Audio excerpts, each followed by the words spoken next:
이번 사건은 단순히 캄보디아 내 사기 단지나 캄보디아, 중국 등 특정 국가 범죄 조직만의 문제가 아닙니다. 저희가 캄보디아의 야당 지도자이자 민주화 운동가로 활동해온 삼랑시 캄보디아 구국당 전 대표와 직접 화상 인터뷰를 했는데요. 그는 캄보디아의 실권자이자 현 총리의 아버지인 훈센 전 총리가 이러한 조직 범죄에 깊이 관여가 돼 있고 훈센 가문이 40년 넘게 계속 집권을 한다면 이러한 범죄는 사라지지 않을 것이라고 단언을 했습니다. 실제로 이 거대한 범죄 산업 구조는 동남아시아를 중심으로 확산이 되고 있고 올해 3월 기준 66개국에서 인신매매 피해가 확인이 될 정도로 전 지구적인 문제로 커져서 피해자가 없는 대륙이 단 한 곳도 없을 정도입니다. 캄보디아의 야당 지도자는 왜 이 문제의 근본 원인으로 훈센 전 총리를 지목했을까요? 이 사건의 진짜 실체와 그 배경은 무엇인지, 그리고 전문가들은 이 문제를 어떻게 풀어야 한다고 보는지 국제 이슈의 팩트는 기본, 맥락까지 전해드리는 딥백에서 알아봤습니다.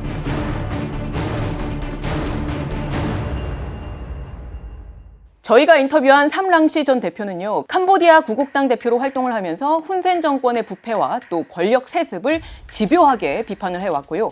이후 숱한 암살 위협 그리고 국가 전복 혐의 등으로 실형을 선고를 받는 등 탄압을 겪었습니다. 그는 2015년부터 프랑스를 비롯한 해외에서 정치적인 망명을 이어왔는데요. 삼랑시 전 대표는 저희와의 화상 인터뷰에서 캄보디아 사기 산업이 현재 캄보디아 국내 총생산 GDP의 절반가량을 벌어들이는 구조 그 자체가 캄보디아 정부가 범죄 조직과 공생관계라는 걸 보여주는 하나의 방증이라고 강하게 목소리를 높였습니다. Cambodia is a lawless country governed by a mafia government. Chinese mafia, they have a haven in Cambodia. The leaders of the country protects the organized crime in exchange for a lot of money. So Cambodia is also one of the most corrupt countries in the world.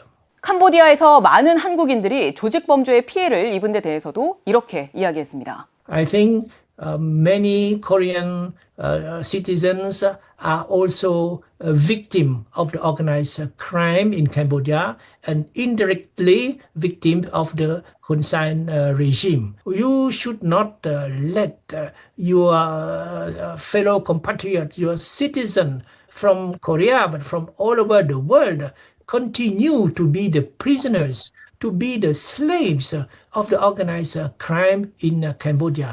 캄보디아 정부를 이른바 마피아 정부로 만든 핵심 인물이 바로 현 캄보디아 훈마네 총리의 아버지이자 1985년부터 38년 동안 캄보디아를 통치했던 훈센 전 총리라고 주장했습니다. 그 방증으로 최근 잇따라 제재를 받고 있는 주요 인물들이 모두 훈센 전 총리의 측근이라는 점을 짚었습니다. Recently, Lee Yong-pak, who is the chairman of the Finance Committee of the Senate. All those very powerful, very rich people around Hun Sen have been blacklisted. I think eventually Hun Sen himself will be targeted. 삼랑시 전 대표가 저희와의 인터뷰에서 언급한 인물은 3명인데요. 리용팟, 천즈, 코크안 이 세 인물은 지난 5월 인권정책연구기관 휴머니티 리서치 컨설턴시 보고서에서 제시한 사기 산업 관련 인물들과 일치했는데요. 이 외에도 보고서에서는 다양한 인물들, 특히 훈센 전 총리와의 측근들이 핵심 인물들로 지목이 됐습니다. 지금 보시는 게 훈마네 총리의 사촌, 그러니까 훈센 전 총리의 조카인데요. 이 사람도 목록에 있었고요.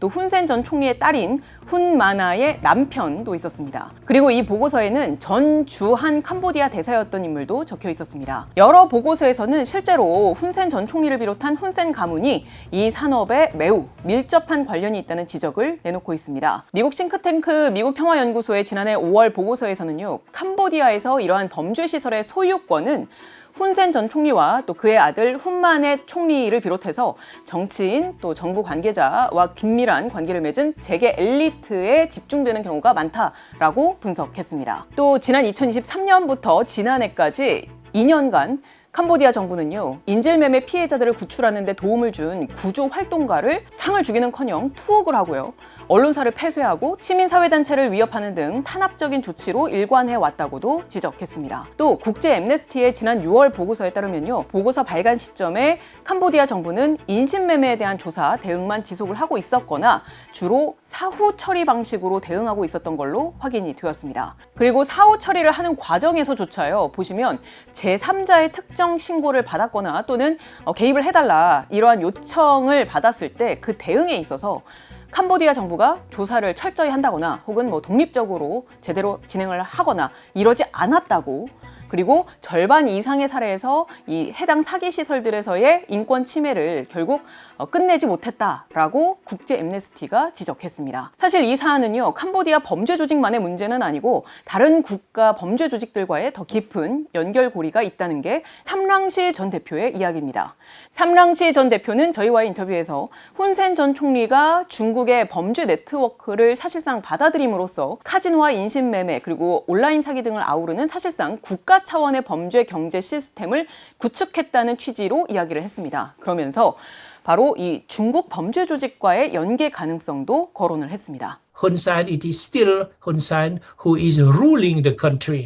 I think Hun Sen being complicit of the Chinese mafia who are engaged in human trafficking like this is really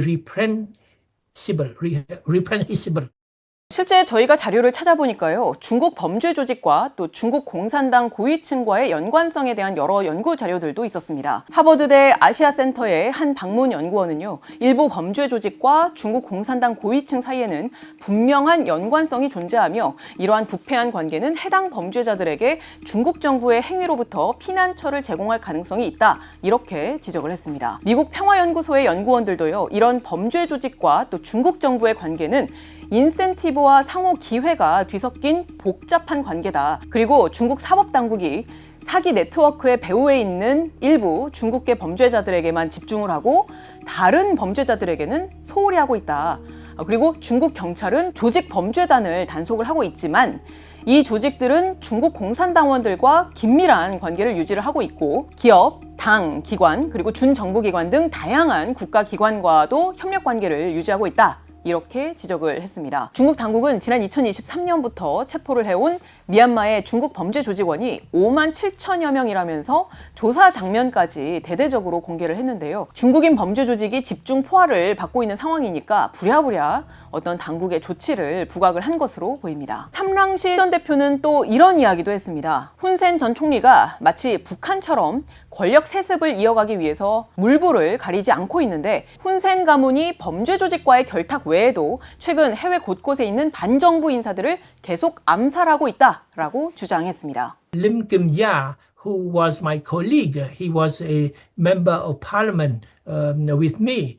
And he was assassinated in Bangkok, in Thailand, in January this year. 그렇다면 캄보디아 범죄 산업만 놓고 봤을 때 해법이 뭐라고 생각하는지를 물었습니다. 그는 크게 두 가지를 말했습니다. 하나는요, 국제사회가 1991년에 체결한 캄보디아 파리 평화협정의 효과적인 이행을 위해서 노력해야 한다라는 것이었고요. 다른 하나는 훈센 전 총리의 측근들이 아니라 더 나아가서 이제는 훈센 전 총리 자체를 제재해야 한다라는 것이었습니다. 1991년 협정의 주요 내용에는요, UN 캄보디아 과도행정기구가 18개월간 통치권을 위임을 받아서 자유선거를 제대로 치르게 한다든지 이러한 중차대한 임무를 수행해야 한다는 내용이 담겼는데요. 말하자면 이 협정의 취지가 캄보디아를 자유로운 민주주의 국가로 새롭게 만들자라는 것이었습니다. 그런데 훈센 전 총리는요, 1997년에 무력 쿠데타를 일으켜서 당시 공동총리였던 라나 리드 총리를 내쫓고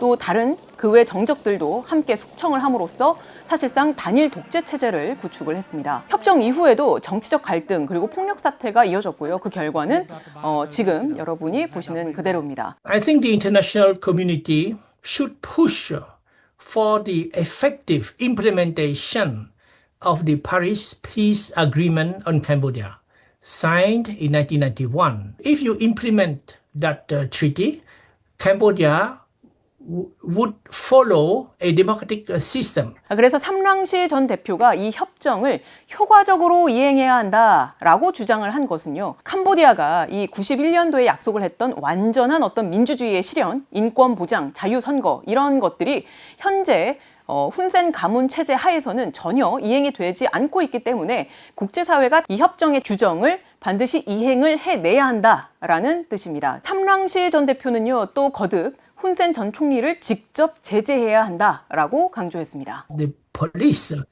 international police, will come closer and closer to Hun Sen and his family. I think when there is a repression, a crackdown on the organized crime in Cambodia, the Hun Sen regime will fall. 그런데 이 사기 범죄라는 게요, 캄보디아만의 문제가 아닙니다. 유엔 마약범죄사무소에서 지난 4월 공개한 보고서에서는요, 다음과 같은 사진들이 실렸는데요. 미얀마의 미야와디라는 도시의 모습인데요. 이곳은 그 중에서도 온라인 사기 범죄의 진앙지로도 알려진 KK파크입니다. 2022년 4월과 또 2024년 12월 모습을 비교해 보면요, 단지가 넓게 확장이 되었음을 보실 수가 있는데요. 그리고 이 지도를 보시면요, 2023년부터 2025년까지 메콩 지역 내에 알려진 여러 사기 센터들의 위치를 확인하실 수가 있습니다. 지금 화살표들이 보이시죠? 메콩 지역에서는 여러 사기 센터들이 있고 범죄에 가담한 이들이 국경을 넘나드는 걸 확인하실 수가 있습니다. 그렇다면 왜 이렇게 많은 사기 조직들이 동남아시아에서 융성을 하게 된 것일까요? 전문가들은 최근 몇 년간 동남아시아 사기 센터가 급증한 것이 코로나19 팬데믹과 연관이 돼 있다고 분석을 합니다. 지난해 미국 평화연구소의 연구에 따르면요, 이러한 범죄 조직들은 원래 동남아시아 전역에 대규모 카지노 그리고 호텔 단지를 개발하는데 수십억 달러를 투자를 해왔습니다. 그런데 팬데믹으로 해외여행과 카지노 영업이 중단이 되니까 이들 조직이 수입을 유지를 하기 위해서 기존 인프라를 온라인 사기 사업용으로 바꾸는 결정을 내렸다는 겁니다. 그런데요, 다른 지역이라고 해서 또 안전한 것은 아닙니다. 국제형사경찰기구죠, 인터폴의 지난 6월 발표에 따르면요, 인신매매 피해자의 74%가 동남아시아에 있는 사기센터로 이송이 됐지만 온라인 사기센터는 중동, 서아프리카, 중앙아메리카 등 다른 지역에서도 점차 더 많이 발견이 되고 있습니다. 이러한 사기 범죄에 엮인 이들은 비단 동남아시아뿐만 아니고요, 다양한 국가 출신입니다. 인터폴에 따르면 3월 기준 66개국의 인신매매 피해자들이 온라인 사기센터로 끌려갔고 피해자가 없는 대륙은 단 한 곳도 없었습니다. 지금 보시는 이 지도는요, 사기단지에서 확인이 된 이들의 출신지를 표시를 해둔 건데요. 이처럼 이 사기 범죄는 단순히 한 국가, 한 지역 만의 문제라고 볼 수가 없습니다. 저희가 자료 조사를 하다 보니까 상당히 많은 전문가들이 각 국가들의 개별적 노력만으로는 이게 해결될 문제가 아니다, 이렇게 보는 시선들이 대부분이었습니다. 유엔 마약범죄사무소 동남아시아 태평양 지역 부대표의 그 유엔 뉴스와의 인터뷰를 보면요, 한 국가가 단독으로 이 문제를 해결하는 건 불가능하다라고 하면서요, 이러한 활동들이 한 곳에서 해결이 된다고 하더라도 결국 단속의 압력이 덜한 다른 국가로 옮겨갈 것이다 라고 지적했습니다. 물론 지금까지 국제사회의 노력이 아예 없었던 건 아닙니다. 지난해 3월에는요, 영국 런던에서 한국을 포함해서 총 11개국이 글로벌 사기범죄 방지 정상회의에 참여를 해서 초국경 사기범죄 근절을 위한 통합적인 어떤 접근법을 구축하는 등 국제사회의 공조 시도는 계속 있어 오기는 했습니다. 하지만 전문가들은 촘촘히 연계가 된 노력이 지속되는 게 정말 필요하다라고 말을 하는데요. 일단 현재 법이 존재하는데 이게 제대로 적용이 실제 되고 있지 않다라는 포인트 하나 하고요. 또 다른 하나의 포인트는 범죄 집단들의 어떤 그 온라인 사기 행각과 그 신기술을 활용한 수법들이 날이 갈수록 진화를 해가고 있는데 그 속도를 현재 현행 법들이 따라가지 못하고 있다.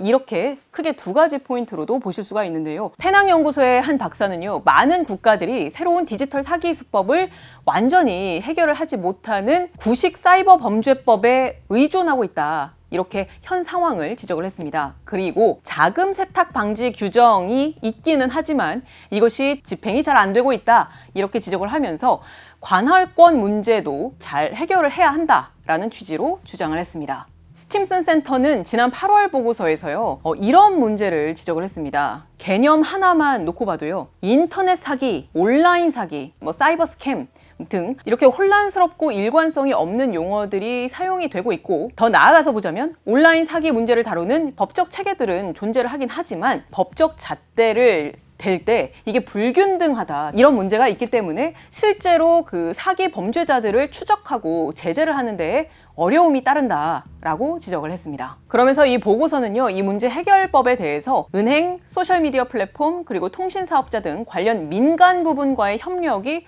필수적이다라고 말을 했습니다. 국제전략문제연구소 CSIS도요, 민간 부분의 협력이 필요하다고 강조했습니다. 지난해 보고서에서 사기 범죄 해결을 위한 추가적인 권고안으로 다자간 협력 강화를 언급을 했는데, 구인 플랫폼과 또 소셜미디어 기업 또한 인신매매업자들이 자사 상품을 악용하지 못하도록 개입해야 한다라고 했습니다. 앞서 보신 것처럼 이 사안은 특정 국가만의 문제가 아니기 때문에, 그리고 어느 한 국가가 문제를 해결한다고 해서 완전히 해결된다라고 보기가 어렵기 때문에 그 어느 때보다 국제사회의 지속적인 관심과 또 체계적인 공조가 필요합니다. 그리고 이 문제가 결코 민주주의의 위협 과도 연관이 없다라고 볼 수가 없습니다. 최근에 잇따라 보도가 되는 것들이 이 캄보디아에서의 이 사기 범죄 조직들이 일부 떠나고 있다. 예를 들어 미얀마로 떠나고 있다라는 보도들도 나오고 있죠. 미얀마라는 국가도 저희가 여러 차례 그 콘텐츠를 통해서 말씀을 드렸지만 4년 전부터 이미 군부가 쿠데타를 일으켜서 군부가 집권을 해 있는 상태입니다. 이렇게 민주주의가 흔들리는 국가들로의 어떤 그 범죄 조직들의 집단적 이동, 이런 것들이 결국 동남아에서 일어나고 있는 어떤 민주주의의 위협이 결코 떨어져 있는 우리에게도 아예 무관한 일이 아니다. 영향을 미치고 있다. 더 나아가서 우리뿐만이 아니라 무려 66개국의 피해자들이 존재하는 그런 상황까지 만들어냈다. 이렇게 보실 수가 있습니다. 앞서 저희가 그 다양한 연구 자료를 통해서 어떻게 각 국가가 대응을 해야 하는지, 정부들에 대한 제언, 특히 이제 민간 기업과의 협력도 필요하다라는 부분을 짚어드렸는데요. 그래서 우리 정부가 늦었지만 이제라도 이러한 여러 제언들을 적극적으로 검토를 하고, 또 어떻게 하면 이걸 실제로 이행할 수 있는지를 고민을 해서 추가적인 피해는 막을 수 있도록 최선을 다해야 할 것입니다. 그리고 특정 국가의 어떤 민주주의의 위협이 결코 우리와는 무관하지 않다라는 점을 이번 사건들을 통해서 다시 한번 확인을 한 만큼 저희 딥백도 계속해서 다른 여러 국가들의 어떤 민주주의의 상황에 대해서 깊은 관심을 갖고 여러분께 계속해서 전달을 드리도록 하겠습니다. 지난번 편에도 많은 분들이 저희 콘텐츠에 다양한 의견 남겨주셨는데요. 정말 감사합니다. 혹시 앞으로도 저희가 다음 콘텐츠에서 어떤 주제를 다뤘으면 좋겠는지 의견이 있으신 분들은요, 여기 이 영상 댓글도 좋고요, 저희가 별도로 운영하고 있는 인스타그램 계정에도 의견을 남겨주시면 저희가 보고 적극 검토하고 또 반영을 할 수 있도록 노력하겠습니다. 시청해주셔서 고맙습니다. 지금까지 딥백의 김혜영이었습니다.